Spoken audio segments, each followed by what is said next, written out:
Rádio Piauí.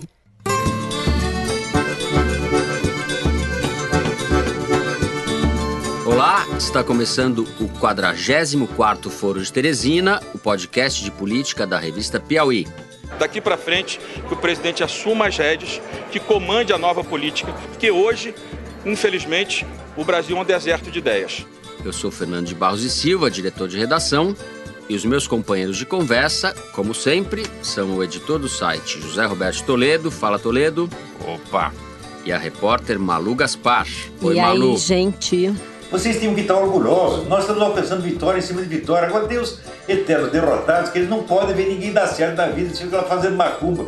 Antes de falar dos temas dessa semana, eu quero convidar vocês mais uma vez, ouvintes do Foro, para participar da Maratona Piauí CBN de podcasts. Ela vai acontecer no dia 11 de maio, aqui no Rio de Janeiro, no Instituto Moreira Salles. A programação já está fechada, vocês encontram mais detalhes no site da revista. Marquem na agenda, os ingressos começam a ser vendidos agora em abril.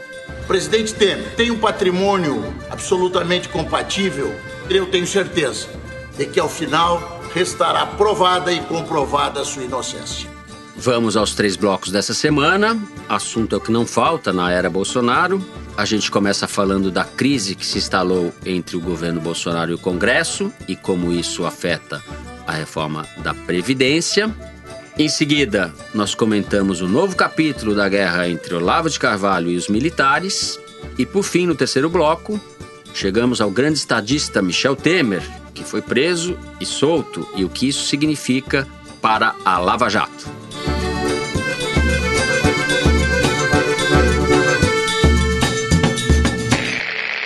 Muito bem, desta vez o governo Bolsonaro não atrapalhou o Foro de Teresina. A terça-feira... Ainda por não enquanto, atrapalhou. não seja Vamos otimista. lá. Opa. Comemoramos cedo demais. Como vocês vão ver, ao longo da gravação, tivemos que fazer algumas inserções no programa, porque o governo Bolsonaro não nos deixa em paz. A terça-feira foi tensa e foi um ponto de culminância, vamos dizer assim, de uma tensão que vinha se desenrolando entre Congresso e Executivo, troca de farpas, acusações entre Rodrigo Maia, presidente da Câmara, e o presidente da República e os seus filhos nas redes sociais. Ontem, terça-feira, os deputados tiraram da gaveta uma proposta de emenda constitucional e votaram em 2 turnos uma emenda que aprova o orçamento impositivo, ou seja, limita muito a margem de manobra do governo sobre o orçamento. Isso não estava previsto. Ontem também o ministro Paulo Guedes deixou de ir à CCJ, deu um bolo na CCJ, e quem leu o perfil da Malu Gaspar sabe que isso não é um comportamento atípico para o ministro Paulo Guedes. Ele gosta de aprontar essas coisas, fugir de compromissos. Enfim, o clima nessa terça-feira entre Congresso e Executivo chegou no pior momento desde que começou o governo, certo, Zé? Sim. E põe em risco a reforma da Previdência. Começar pelo fim, né? Foi uma coisa muito surpreendente. Às 8 da noite, os deputados, convocaram uma sessão extraordinária para apreciar uma emenda constitucional que estava dormitando numa gaveta do Congresso desde 2015. Essa emenda, como você disse, prevê que 1% da receita corrente líquida do governo federal, ou seja... Explica para o ouvinte o que é receita corrente líquida. A receita corrente do governo federal no ano passado, que é toda a receita de tributos, impostos, etc., taxas, foi de mais ou menos 1,5 trilhão de reais. Daí você tira todas as transferências obrigatórias constitucionais, seja para estados e municípios, seja para pagar a previdência dos militares. Com isso, ela cai para 800 bilhões de reais. Então, 1% disso, ou seja, 8 bilhões de reais, é o mínimo que o governo federal tem que gastar todo ano para pagar emendas coletivas. Emendas coletivas são emendas de bancadas estaduais, né? A bancada do Sergipe se reúne e faz uma emenda, ou emendas de comissões. Então, a Comissão Especial de Transportes e Cidadania, sei lá o que, faz uma emenda, e essa emenda agora é obrigatório que ela seja executada na sua totalidade, salvo algumas situações específicas que a nova proposição prevê. Ou seja, o governo entubou 8 bilhões de reais. Entubou, pode falar, não? Isso pode, claro que pode. Imagina, na era Olavo de Carvalho, entubou. É uma coisa fina do leve. O governo entubou 8 bilhões de reais ontem. Você vai dizer, 8 bilhões num orçamento de 800 bi não é nada. Pois bem, 8 bilhões é 10 vezes o que o governo federal estava prevendo economizar com a reforma da Previdência dos militares. Que eles estavam prevendo economizar 8 bilhões em 10 anos, não é isso? 10 em 10. Então, 10 bilhões em 10 anos. Então, 8 bilhões com boa vontade, né? Então, vamos lá. 8 bilhões é 8 vezes o que o governo estava prevendo economizar com o projeto de reforma da Previdência dos militares por ano. Então, não é tão pouco assim. Você está querendo cortar, agora você vai ter que pagar 8 bilhões em vez de economizar 1 bilhão com a Previdência dos militares. Zé, essa votação ainda precisa passar pelo Senado, certo? Ainda vai passar pelo Senado. A Câmara aprovou em 2 turnos, de uma vez só, as votações foram acachapantes. O próprio PSL votou contra os interesses do Executivo. Pois é, queria comentar isso, essa parte da articulação política, né, que é o que realmente fica evidente que não existe, na verdade, né? Essa noite deixou claro que o governo Bolsonaro está completamente perdido no Congresso. Né? Assim como é grave a questão do dinheiro mesmo, esses 8 bilhões parecem pouco, mas engessam o governo, né? Só para dar uma outra comparação, é quase todo o orçamento anual de ciência e tecnologia do Brasil, é muita coisa. Mas também é um recado claro do Congresso ao Bolsonaro, que passou os últimos dias nessa disputa aí com o Rodrigo Maia a respeito de como fazer a articulação política, falando que o que ele queria não era mais o toma lá da cá como era feito antigamente e que ele defendia era a nova política. Ontem, quando acabou a votação, todo mundo muito impressionado com o resultado, né? Essa votação em que praticamente toda a Câmara votou aí esse orçamento impositivo, eu mandei um WhatsApp para um deputado da base bolsonarista, evangélico, um deputado influente, e perguntei, deputado, o que isso significa? Aí a resposta foi, isso é a nova política. Isso é a nova política. É isso que o Bolsonaro queria, acabar com o toma lá da cá. Acabou o toma lá da cá. Nós temos agora o orçamento impositivo. Você não só diminuiu a margem que o governo tinha para economizar, contingenciar despesas e tal, como você tirou do governo uma chance de negociar com os parlamentares. Era ruim? Era ruim. Era uma coisa muito criticável que você condicionasse o seu voto à liberação de recursos. Mas da forma como ficou, você deixou até o PSL sem condição de argumentar. Inclusive, o que eles falam é o seguinte, eu perguntei, mas por que o PSL votou por essa emenda? A resposta foi 2 possibilidades. Uma, não entenderam o que estava acontecendo, que é bem possível. Número 2, não tinham o que dizer. Porque se eles passam o tempo todo dizendo que o problema é o toma lá da cá... Essa versão é uma versão construída a posteriori. Né? O que aconteceu ontem? O Rodrigo Maia deu um show no governo, assim, embrulhou o governo. Né? Driblou todo mundo. Deu nó, mandou um presente todo bem embrulhadinho pro Palácio do Planalto. E o governo não sabia o que estava acontecendo. Ele foi colhido no meio da votação. Eles estão tentando vender agora que não foi uma derrota, ridiculamente, porque a líder do governo no Congresso, a Joyce Hasselmann, a Bia Kicis e o Príncipe votaram contra, foram os únicos 3 votos contra que sobraram no final. No meio do processo, numa das votações, o vice-líder da Joyce, o Russomano, também votou contra, ou seja, não combinaram nem entre si. Foi uma palhaçada. Demorou, assim, quando se tocaram do que estava acontecendo. Aí tentaram, aí começaram a chutar contra o próprio gol, para dizer, não, vamos perder de goleada, então vou marcar o gol contra também. Era isso mesmo, entendeu? Que a gente queria, né? Não, é uma cena ridículo. O Eduardo não define. Bolsonaro, ao votar a favor da emenda, argumentou que o Bolsonaro, quando deputado, era a favor do orçamento impositivo. Naquela época ele emparedava a Dilma, né? Agora o emparedado é ele. Ele né? é baixo clero, ele era baixo clero. Isso daí é o sonho do baixo clero, né? Agora, o que eu acho que é mais importante a gente perceber é como a palavra articular, que o Bolsonaro diz que não sabe o que significa, faz falta para o governo. Porque não foi só essa bola, não foi nenhuma bola entre as pernas, né? Foi uma goleada entre as pernas nessa votação.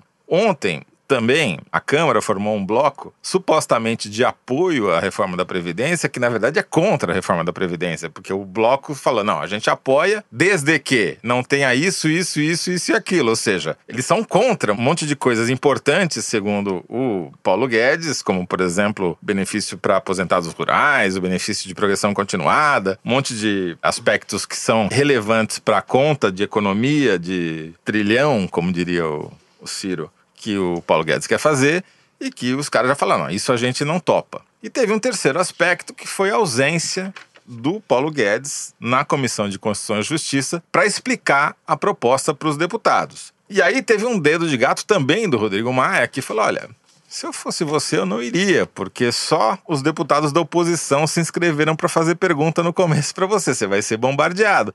E o Paulo Guedes não foi, só que ele arcou com todo o ônus de não ter ido, deixou irada a base e o resultado foi a votação que a gente viu no final.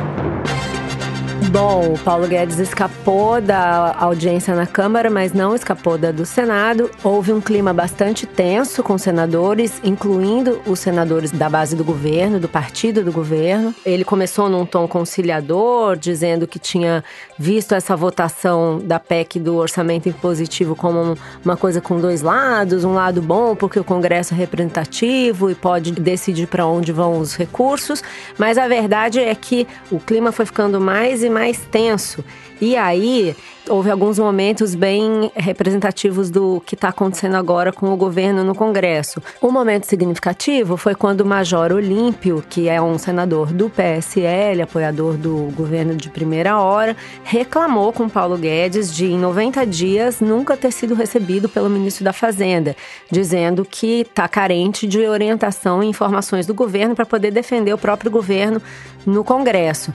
O Paulo Guedes admitiu que estava havendo uma falha, que ele chamou de falha dramática, disse que o principal opositor do governo no Congresso é ele mesmo, é o próprio governo, e que tem alguma coisa falhando na articulação. Esse momento foi importante, mas o que mais estressou o mercado financeiro, fez o dólar chegar a R$4 e a bolsa cair bastante, foi uma declaração que o Paulo Guedes já deu no passado, mas ontem adquiriu um tom mais preocupante, que ele disse que se o presidente ou a Câmara, ninguém quiser apoiar as reformas que ele está propondo, as agendas que ele está propondo, ele vai embora.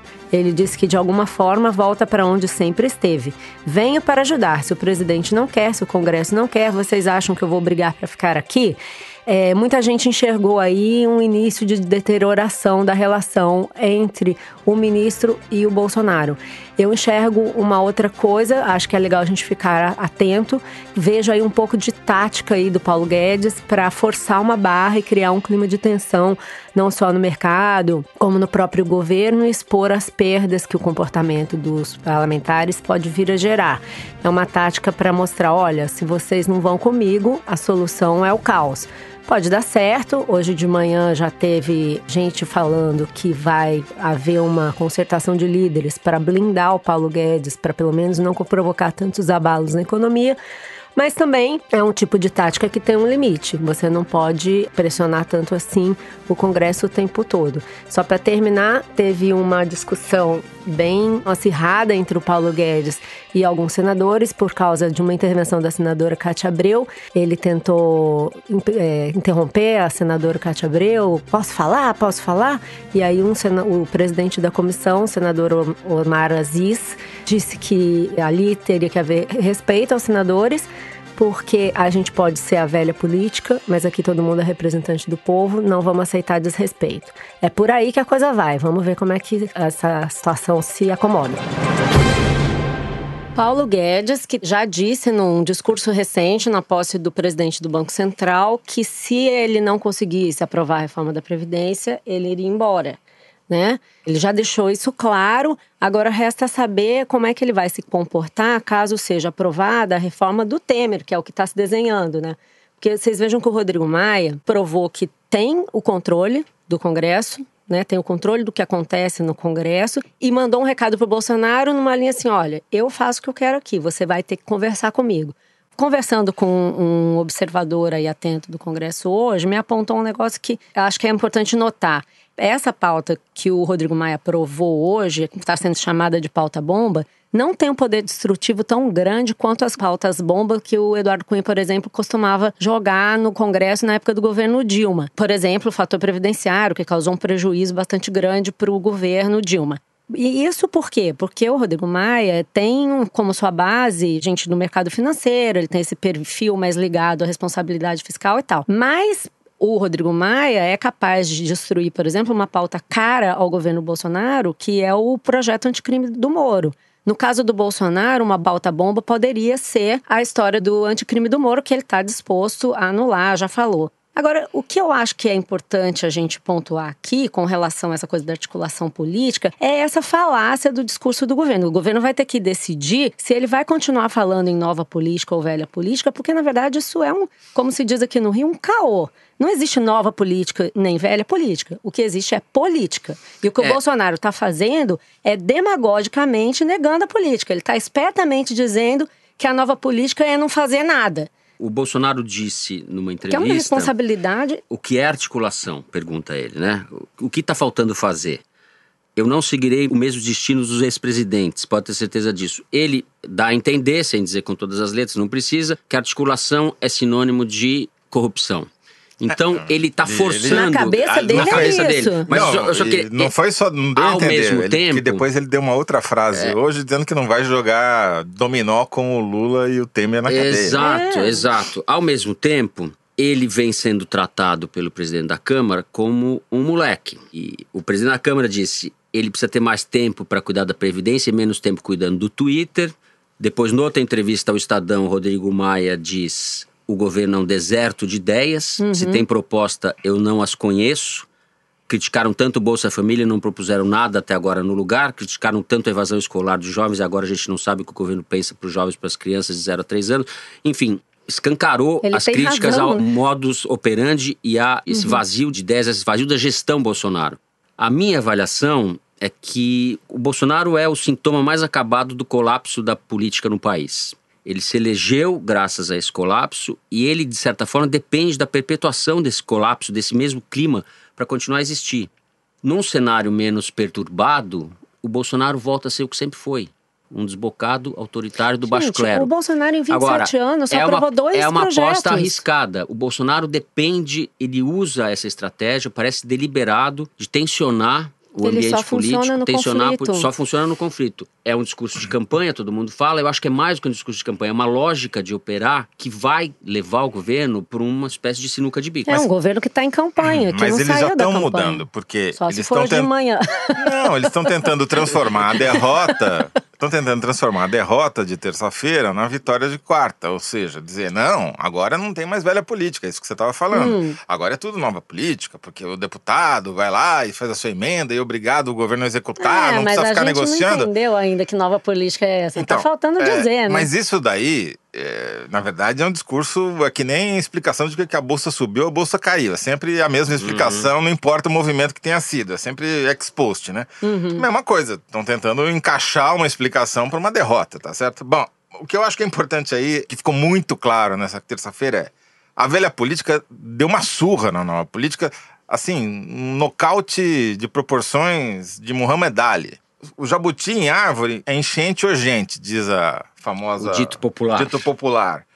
Elefante em árvore é o Rodrigo Maia mesmo. Foi ele que colocou, entendeu? Não tem dúvida quanto a isso. O que eu acho que também é importante a gente avaliar é o seguinte. Como é que vai ser agora a reforma da Previdência, então? Os deputados estão contentes? Isso daí é suficiente para que se forme uma maioria para aprovar a reforma? Ou ele vai ainda precisar fazer a distribuição de cargos?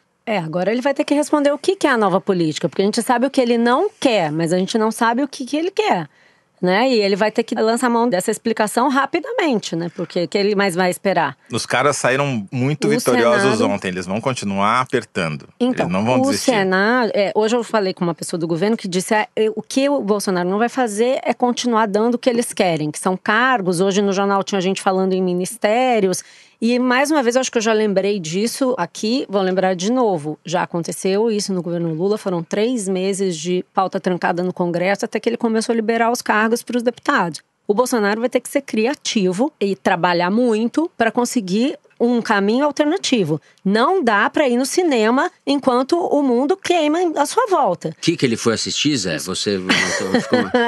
Ele foi assistir o Milagre da Fé. Não, o Milagre da Fé. Que é a única coisa que sobrou para ele essa altura. É de uma responsabilidade tremenda. A gente falou aqui do mercado financeiro, ele falou da Bolsa. No momento em que a gente fala, a Bolsa está caindo 2,47%. O dólar está 3,94%. Esse povo votou no Bolsonaro, segurou tirou o Bolsonaro à base do aval que o Paulo Guedes estava dando para ele. O ministro Paulo Guedes não ficou nada feliz, obviamente, com o que aconteceu. Passou ali um constrangimento público, depois disse que não, que foi esperto, que foi um bom movimento, que ele foi sensato. De fato, foi melhor ele não ter ido do que ele ter ido. Mas a verdade é que o governo está no corner. E não adianta falar em nova política, velha política. Ou faz política ou está fora. Muito bem. O grau de deterioração do governo em 100 dias, menos de 100 dias de mandato, é inédito. A gente pode comparar o Lula, as dificuldades que o Lula teve no início, mas para mim não tem paralelo. A gente termina assim o primeiro bloco do programa. No segundo, a gente segue ladeira abaixo, falando da polêmica do cabo de guerra entre Olavo de Carvalho e os militares. Muito bem. Nessa semana, o mais calado dos 417 generais que estão no Palácio do Planalto, o general Carlos Alberto dos Santos Cruz, da Secretaria de Governo, deu uma entrevista à repórter Thaís Bilenque, da Folha de São Paulo, na qual atacou Olavo de Carvalho frontalmente. Ele diz, abre aspas, por suas últimas colocações na mídia, com linguajar chulo, com palavrões, inconsequente, o desequilíbrio fica evidente. A declaração foi vista, eu acho que com razão, como uma contraofensiva dos militares após vários ataques de Olavo de Carvalho e dos Olavetes, principalmente ao vice-presidente general Hamilton Mourão. Pelo Twitter, nessa terça-feira, dia 26, Olavo de Carvalho respondeu à sua maneira. Num dos tweets, disse: meus 2 livros continuam na lista dos best-sellers da Record. Ficarão lá até o Santos Cruz desaparecer da memória nacional. Num outro tweet, ele diz: o Santos Cruz, quando houve conversa de soldado de quartel, fica todo arrepiadinho de horror. Numa menção à linguagem chula.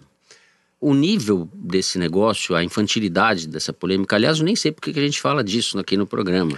Porque ele destrói o Ministério da Educação, destrói o Ministério da Itamaraty. É uma boa razão. O Bolsonaro tem quase 27 milhões de seguidores nas suas redes sociais, contando Instagram, Facebook, Twitter, YouTube, etc. E o Olavo de Carvalho, somando tudo isso, incluindo perfis que não são verificados, teria mais ou menos 2 milhões de seguidores.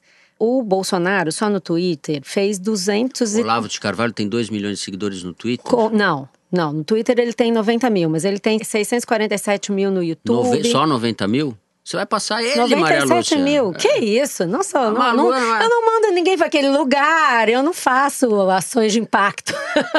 Nós vamos virar maluzetes aqui. Eu sou fofa, eu sou fofa. Mas o que eu quero dizer também, é o seguinte, já sou, mano. Ele já é muito mais relevante. Faz muito tempo que eu sou maluzete. O que eu quero dizer com isso é o seguinte, o Bolsonaro, ele tem muito mais seguidores, ele tem muito mais compartilhamentos, ele tem muito mais alcance e importância em redes sociais hoje do que o Olavo de Carvalho.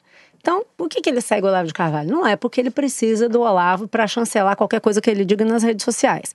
Se ele quisesse, ele poderia mandar o Olavo passear, mandar o beijinho pro Olavo, como o general Mourão mandou. No fundo, o que os generais estão dizendo pro Bolsonaro e pro resto do país é que o Olavo é estridente, mas não é relevante do ponto de vista da opinião pública. Né? Eu conheço gente com quem às vezes eu chego e comento: você viu o que o Olavo falou? Que eu não tenho tempo para ver o Olavo. Olavo é uma coisa desse meio mídia, jornalistas, a gente que está preocupado com a influência que ele exerce no governo. E, no entanto, ele realmente exerce influência no governo. Nós temos um Ministério da Educação que está esfacelado porque as pessoas ficam querendo, principalmente o presidente da República, obedecer ao Olavo de Carvalho. Nós temos um presidente da República que foi lá pagar pau, como se diz no... Certamente é o pior Ministério da Educação desde o Marechal Deodoro, da Fonseca. Não, eles extinguiram o Ministério da Educação, né? Então, e aí ontem eu comecei a conversar com algumas pessoas, um pouco nessa tentativa, de gente que conhece o Bolsonaro, que esteve com ele na campanha, que está próximo dele no governo. E as pessoas dizem o seguinte, que o Bolsonaro considera o Olavo de Carvalho o que tem de mais genuíno nesse posicionamento anti-establishment que ele preza. O Bolsonaro não entendeu ainda que não existe um anti-establishment, que ele é o establishment. Então, ele fica fazendo esse conflito com o sistema, usando o Olavo de Carvalho como uma espécie de avalista, que é tudo que ele conhece em termos de filósofo, né, para justificar o que ele faz. e apostando na tática do conflito. Acho que o Olavo tem que ser vamos falar a entendido. verdade, né? O Bolsonaro nunca leu um livro na vida, evidentemente. Aparentemente não, né? Ele usa ali aquilo como instrumento para galvanizar essa massa de fanáticos em torno dele. Pois é, então o perigo mesmo é esse único público que interessa do Olavo de Carvalho, que é o próprio Bolsonaro. Tem uma thread que já foi bastante reproduzida, uma sequência de tweets do discípulo mais importante aí do Olavo na estrutura do governo, que é o Felipe Martins, assessor internacional do PSL. E da presidência da República. República. Presidência da República, depois da presidência da República, em que ele coloca claramente a tarefa, a missão do governo em brigar com o establishment. Ele fala, por exemplo, ele diz o seguinte: tentam vender para a equipe econômica a ilusão de que é possível romper com o sistema patrimonialista que existe há 500 anos, desde as capitanias hereditárias, por meio da cooperação ativa com os oligarcas e sem romper com a forma convencional de fazer política. Fazem isso porque sabem que a única forma da equipe econômica conseguir o que quer e refundar a economia brasileira em bases liberais, recorrendo à enorme mobilização popular que sua agenda de ideias e valores da ala anti-establishment do governo é capaz de liberar. Tentam vender para o Ministério da Justiça a ilusão de que representantes da velha política e membros da elite oligárquica, blá, blá, chega, blá, pelo blá, amor de blá. Deus. Eu tô ficando mais burro questão? só de ouvir isso. Exatamente. Eu É acho uma o seguinte: suposição de que nós temos que viver em conflito com a classe política. E é para isso que o Olavo serve, Não para tem justificar. nada. Esse cara é absolutamente vazio. Ele tá aí pra causar, pra falar de piroca, mamadeira e outros palavrões. Não tem absolutamente nada. Ele tá aí pra destruir, não tá aí pra construir porcaria nenhuma. Então, é por isso que o Bolsonaro se agarra nele, porque ele faz o que o Bolsonaro quer fazer. Ele tá conseguindo destruir. Eu vou doravante, como diria o Dorico Paraguaçu, para trasmente Olavo de Carvalho era chamado de filósofo, para frentemente nós vamos chamar de escatólogo, que é o que ele é. Coprófilo. Escatólogo, o escatólogo.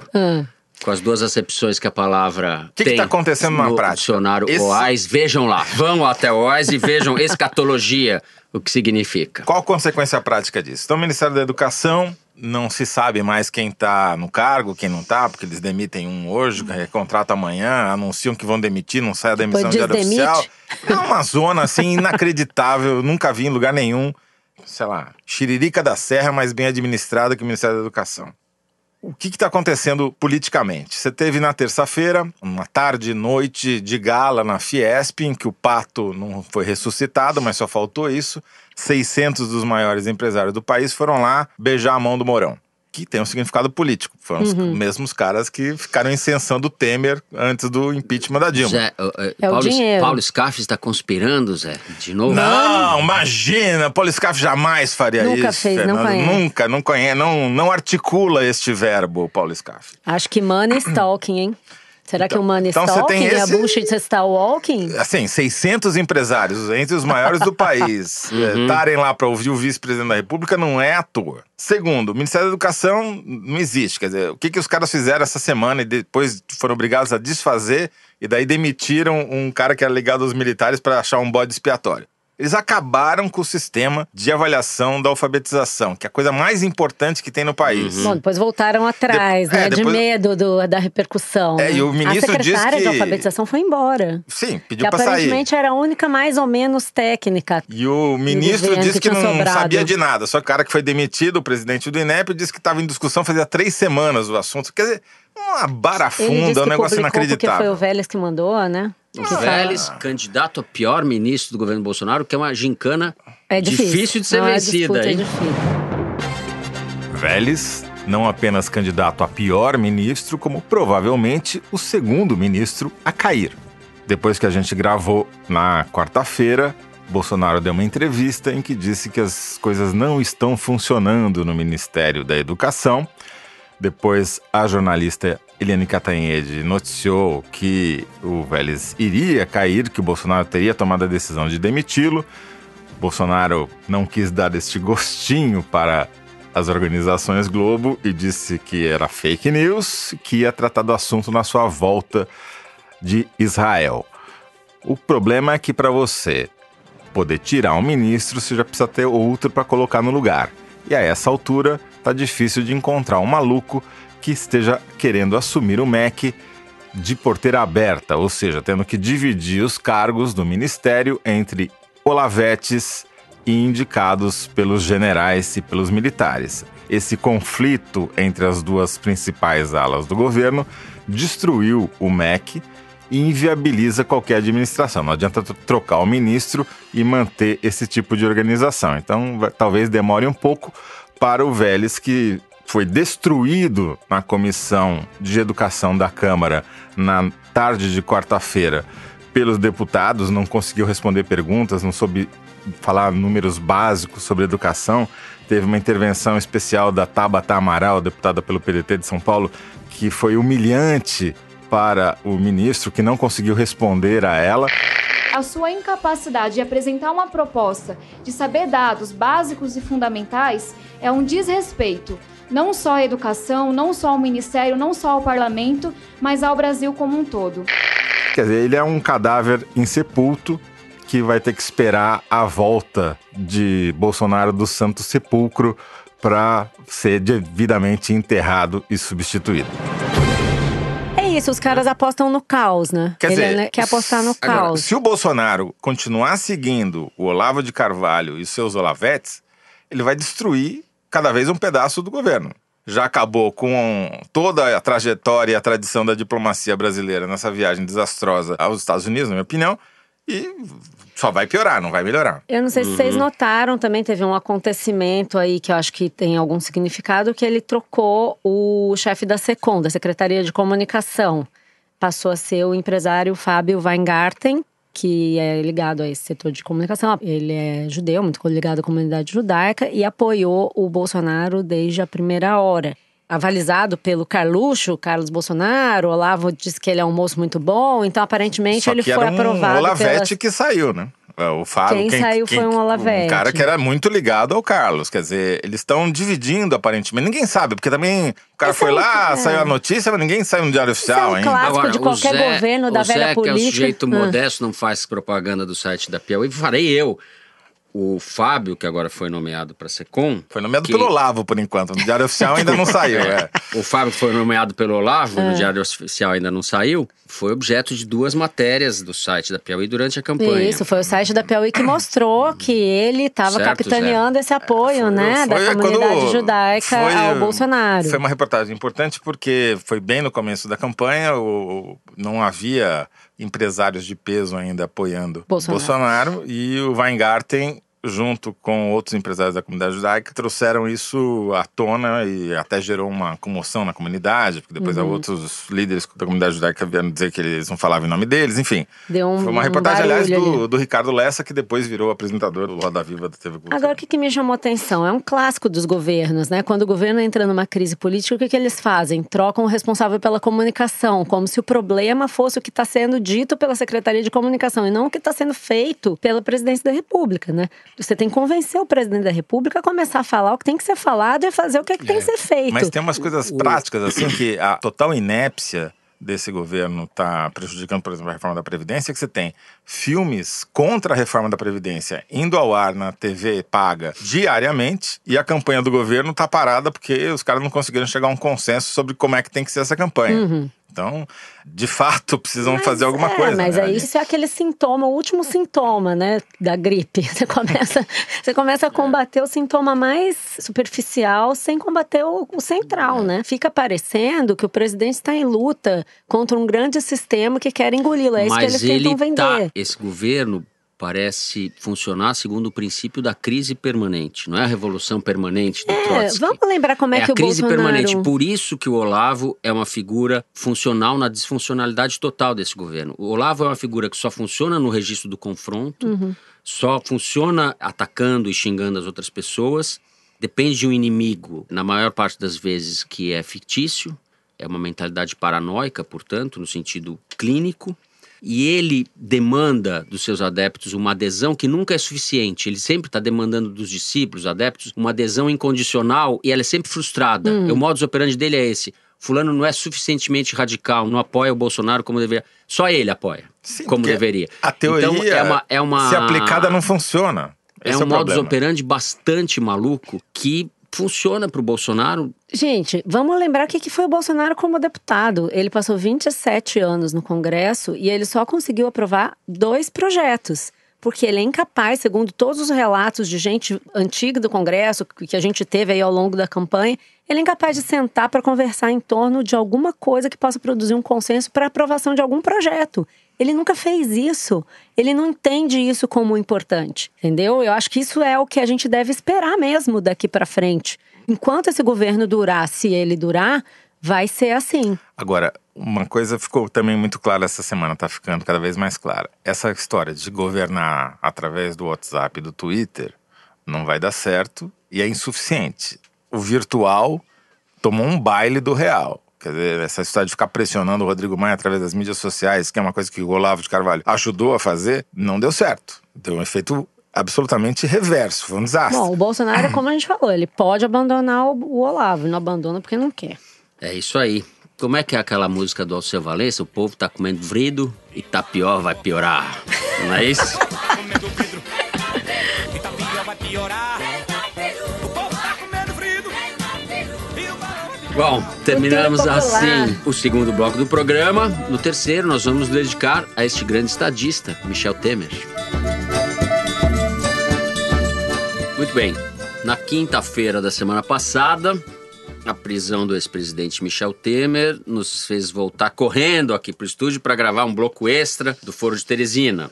Dessa vez não vamos ter que gravar bloco extra porque o Temer já foi solto na noite de segunda-feira. Ele deixou a Superintendência da Polícia Federal no Rio de Janeiro por decisão do desembargador Antônio Atier, do Tribunal Regional Federal da 2ª Região. Conforme adiantamos, que poderia acontecer.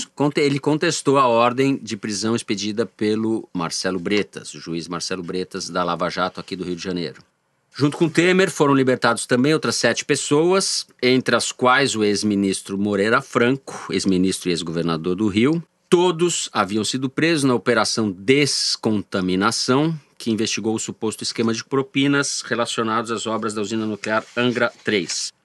Bom, Toledo, antes de passar a palavra para você, registro que a gente foi bastante criticado por não ter questionado a prisão preventiva. Sim.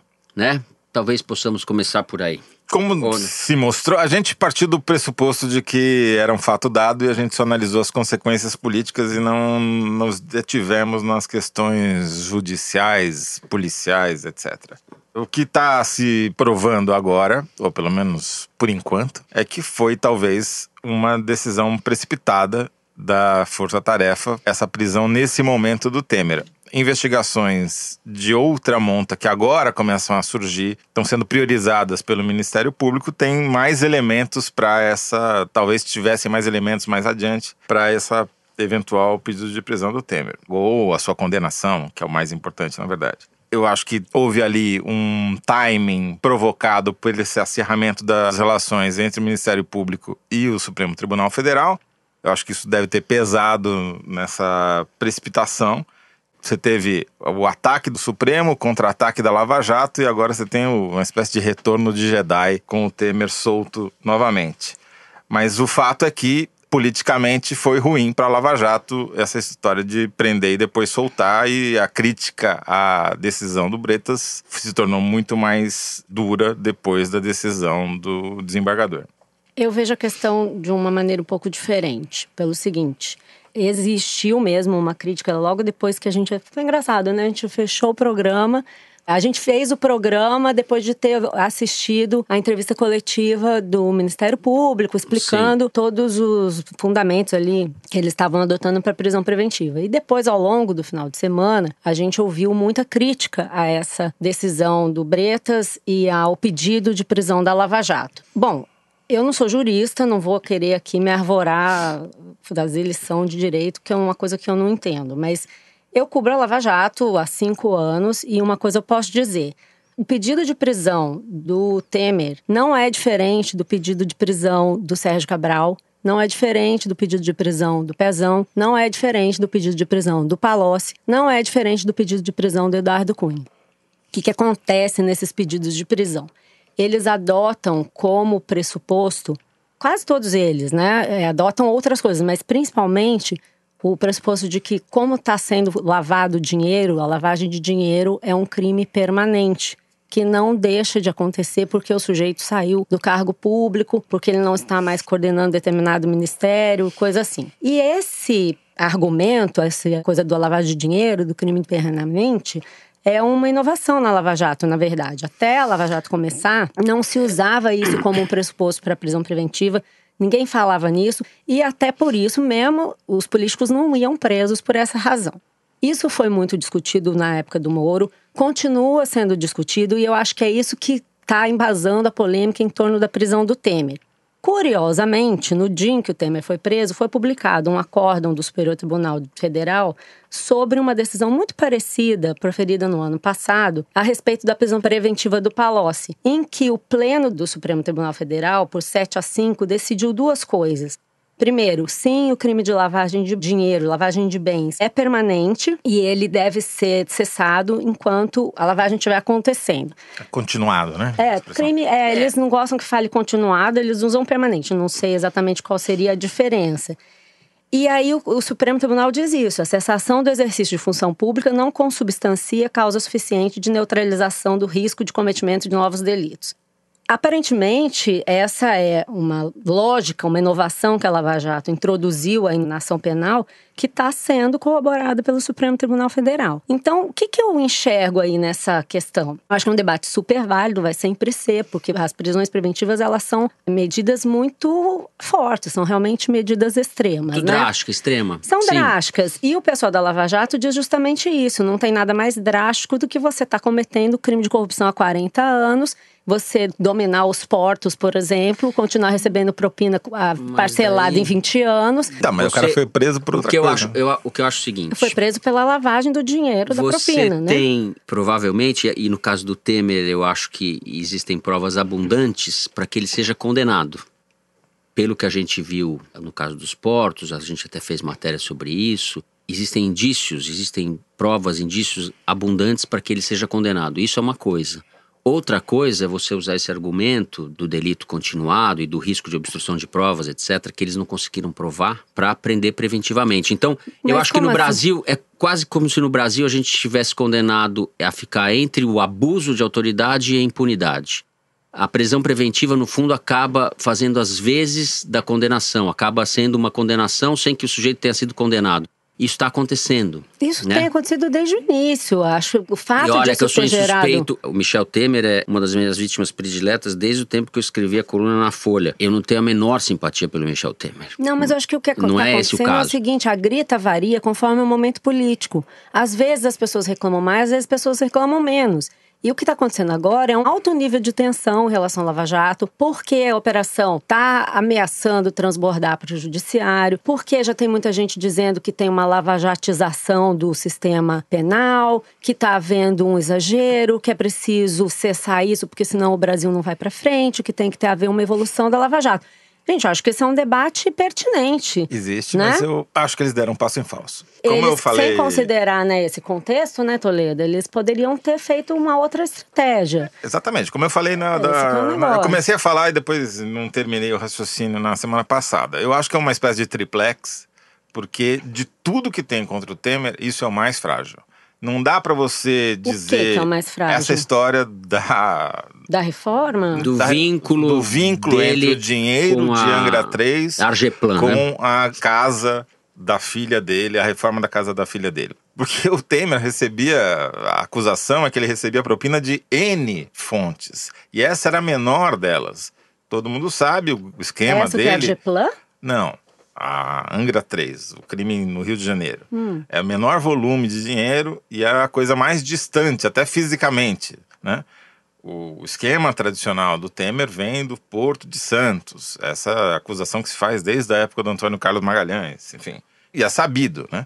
O problema é, como é que se determina que esse dinheiro que foi usado, cash, para pagar a reforma da casa da Maristela Temer, esse dinheiro veio de Angra 3? Como o dinheiro não tem carimbo e tampouco é radioativo, não dá para saber que esse dinheiro veio de lá. Pode ter vindo de outra Mas pagamento ele foi para a conta do sujeito que pagava todas as contas do Temer. Com outros dinheiros. Como outros dinheiros, em muito maior volume. Então você não pode dizer com certeza que esse dinheiro, esses 900 mil reais, vieram dessa propina. Mas ninguém afirmou isso. O que eles afirmaram é que esse sujeito que recolhia essa propina pediu dinheiro ao Antônio Sobrinho, botou dinheiro na conta e tempo depois, e o único vínculo é a temporalidade. A o único vínculo que eles estabelecem é a temporalidade. Foi mais ou menos na mesma época. Só que na mesma época pode ter acontecido vários outros depósitos. Mas nós estamos falando da lavagem de dinheiro. Esse cara pegou o dinheiro, o mesmo cara que paga todas as contas do Temer, ele estava lavando o dinheiro de Angra 3. Mas estava lavando outros dinheiros em muito maior volume. Sim, que não estão. Ele era o testa de ferro do Temer. Essa é a denúncia. Acho que o ponto aqui tem outros processos, outros inquéritos muito mais sólidos que poderiam ter sido usados primordialmente numa ação contra o Temer e que não foram porque, casualmente, esse negócio de Angra 3 estava mais maduro ou porque isso estava baseado no Rio de Janeiro, onde a força estava mais aguerrida para prender o Temer antes. Se fosse por São Paulo, talvez demorasse mais, talvez nunca acontecesse, não sei.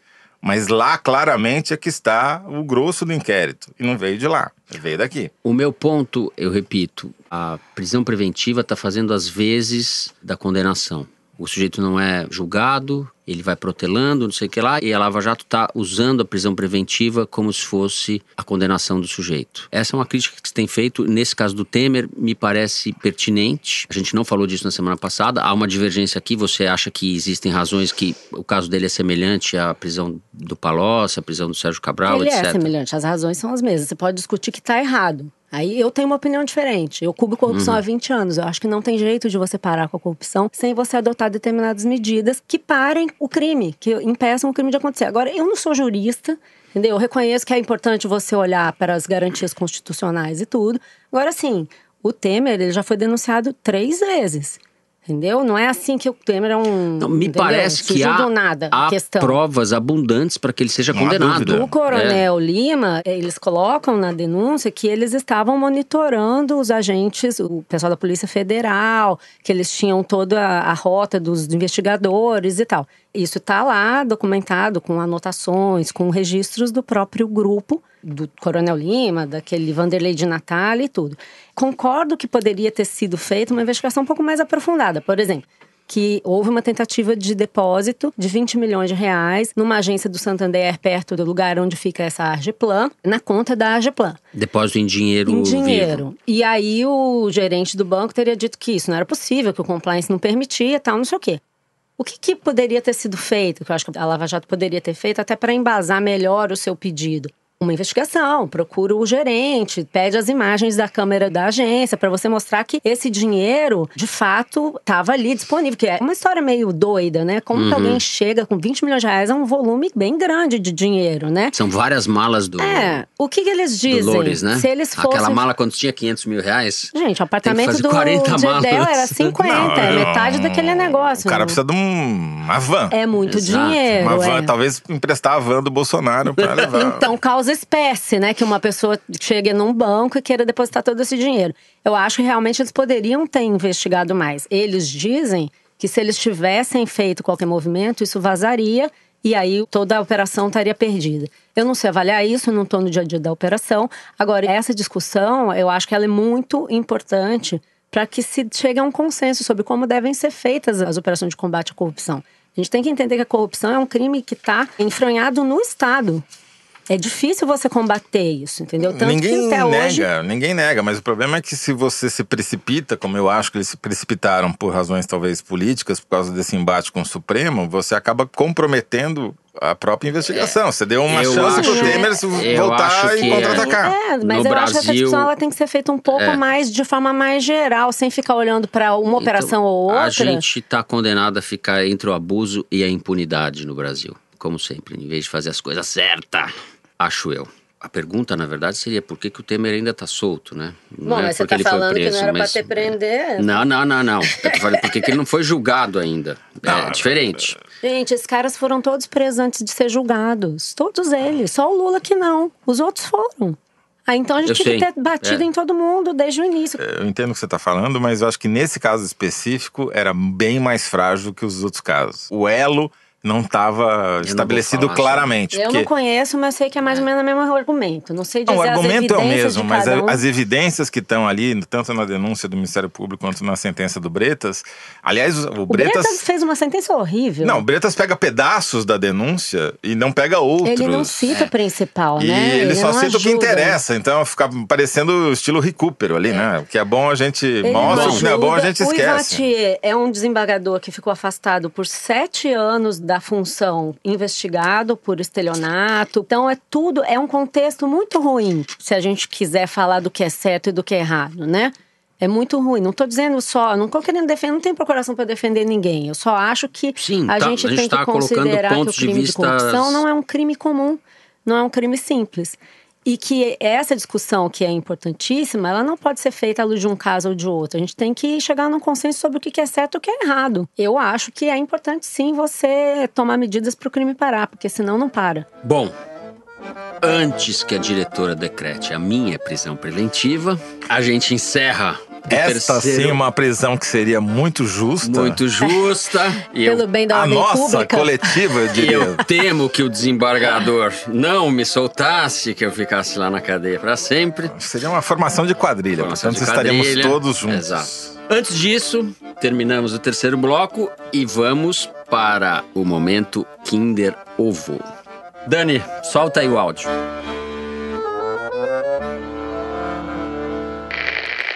Eu pude perceber e no carnaval eu fiquei direto na rua, nos blocos, desfilei na Mangueira.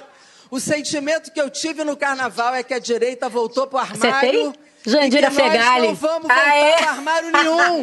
Nós vamos ficar na rua, porque esse sempre foi o nosso lugar. Hoje o investigado é o homem do PowerPoint. A Lava Jato tá desmoralizada. Seu Dallagnol, aquela galera, seu Moro, nos aguarde, porque quem vai parar na cadeia são vocês. Vocês é que vão parar na cadeia. O Lula vai sair como um pássaro voando por esse país. E vocês vão entrar lá no lugar dele. Foi durante o carnaval? Comoção. A Malu já matou, que a Jandira Fegali. Eu ia falar que era Ivete Sangalo. Ivete Sangalo. Bom, Jandira Fegali, deputada federal pelo PCdoB, num discurso no Sindicato dos Metroviários de São Paulo no último dia 16 de março. Só faltou falar fora Temer, hein? Acho que ela perdeu, não estava sabendo ainda. Eu não estava sabendo. Livre Temer, né? Lula livre. Lula livre. Bom, e assim o placar volta à normalidade. As coisas. Agora sim, finalmente o ano começou. As coisas voltam ao lugar que elas devem ter. Eu vou ter que corromper a produção para ganhar um Kinder Ovo. Muito bem. Depois de mais dessa humilhante vitória de Malu Gaspar, nós vamos ao momento do Correio Elegante. Momento de massagear o nosso ego radiofônico com as cartinhas que vocês mandam pra gente. E a produção tem o cuidado de deixar só os elogios para não melindrar ninguém. Brincadeira, a gente lê tudo, Foro de Teresina, sem censura. Quem quiser escrever pra gente é só mandar um recado em qualquer rede social da Piauí, Twitter, Facebook, Instagram e também pelos comentários no YouTube ou pro e-mail forodeteresina@revistapiauí.com.br. Então, a gente, logo no começo do Foro de Teresina, propôs para os internautas que eles nos contassem onde, quando, como eles ouviam o Foro de Teresina. E a gente descobriu a época que a grande maioria nos ouvia lavando louça, ou indo e voltando para o trabalho e a escola, ou fazendo exercício. Pois agora a gente podia talvez, Fernando, fazer o que você acha, Malu? A gente fazer um concurso. O lugar mais esquisito onde você já ouviu ou ouve o Foro de Teresina. Ai, não vai dar certo. Vamos testar os nossos ouvintes. Se não o lugar mais esquisito, o lugar mais romântico. Toledo, você sabe o que Sócrates dizia para Alcebiades? Jovem, isso não vai acabar bem. Eu só sei o que o Sócrates falava pro Geraldão Manteiga. Tá certo. Que horror. Bom. Não, Geraldão Manteiga, que horror, mas centroavante do Corinthians. Gerador Manteiga? Geraldão Manteiga. Centroavante do Corinthians, fazia dupla com... Sócrates falava pro Geraldão Manteiga. Corintiano. Corre, Geraldão! Bom, além de ter gente falando onde ouve, tá rolando um certo romantismo no nosso Correio Elegante. Música romântica, Dani Di, por favor. É o seguinte, tem aqui o e-mail da Mainara. Ela disse que fez uma brincadeirinha inocente com o namorado dela, Vitor, na semana passada. Vocês lembram que rolou um pedido de casamento aqui no ar, né? Fernando leu o pedido da Grace pro namorado dela, que também é o Vitor. E aí a Mainara disse pro Vitor, o Vitor dela, que tinha uma mensagenzinha pra ele no final do foro. E eis que o Vitor não só caiu na brincadeira, como aceitou mais um casamento para a nossa conta. O foro de Teresina tá muito casamenteiro, por essa a gente não esperava. Parabéns aos pombinhos. A Mainara disse assim... Caramba, não esperava mesmo? E cadê os nossos convites pra festa de casamento? Não, agora a gente tem que ser convidado e tem que... As passagens também, né? Diárias, etc. A Mainara falou assim: também quero passar o resto das minhas quintas-feiras ouvindo esse programa tão incrível com o meu Vitor. Desejo toda a felicidade do mundo para o casal Grace e Vitor e ainda muito sucesso para esse podcast que deixa a minha semana muito mais divertida. Obrigada, Mainara. Eu tenho outra mensagem aqui. O Daniel de Freitas falou assim: Malu, manda um alô no próximo foro, que todos saibam que aqui habita um professor de ensino médio, doutrinador, feminazi, comunogaysista, petralha, abortista, boconheiro. Daniel de Freitas. Daniel, super você quer... fã. Tá sempre mandando mensagem. O programa vai ser censurado.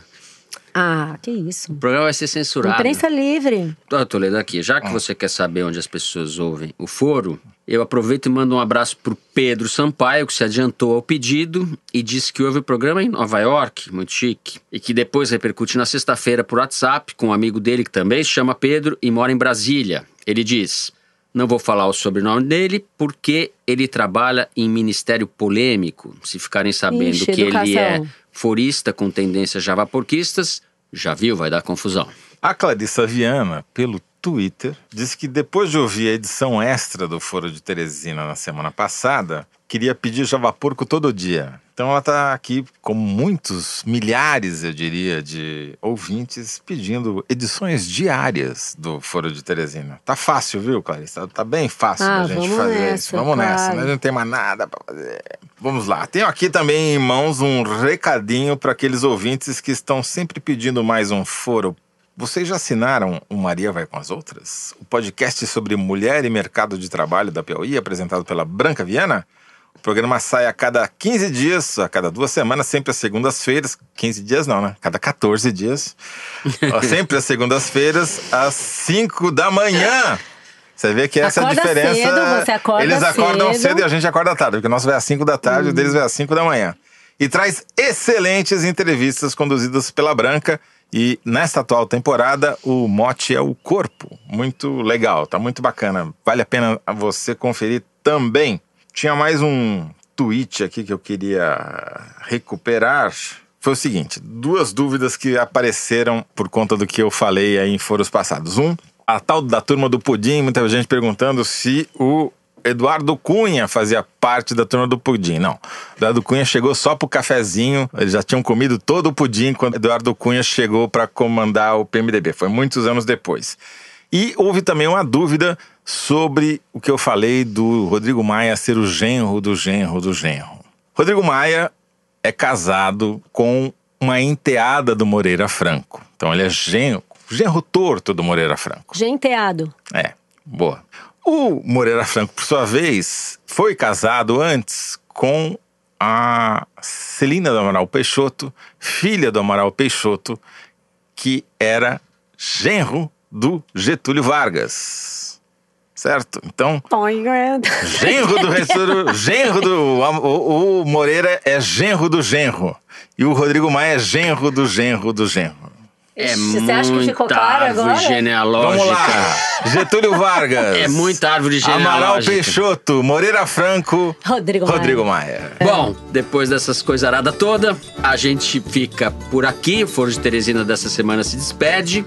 Nós temos a direção da Paula Scarpim, a produção do Lid Maza, da Mari Faria e da Ana Carolina Santos. Quem edita o programa é a Mari Romano. A finalização e a mixagem são do João Jabassi, que também repaginou a nossa música tema, composta pelos piauienses Vânia Salles e Beto Boreno. A responsável pela coordenação digital é a Kellen Moraes. Nós gravamos no Estúdio Rastro com o sensacional Dani Di. Eu sou Fernando de Barros e Silva e agradeço aos meus companheiros de bancada, José Roberto de Toledo. Tchau, tchau. E Malu Gaspar. Tchau, gente. Até a próxima. Até a semana que vem, se a gente não for ao cinema.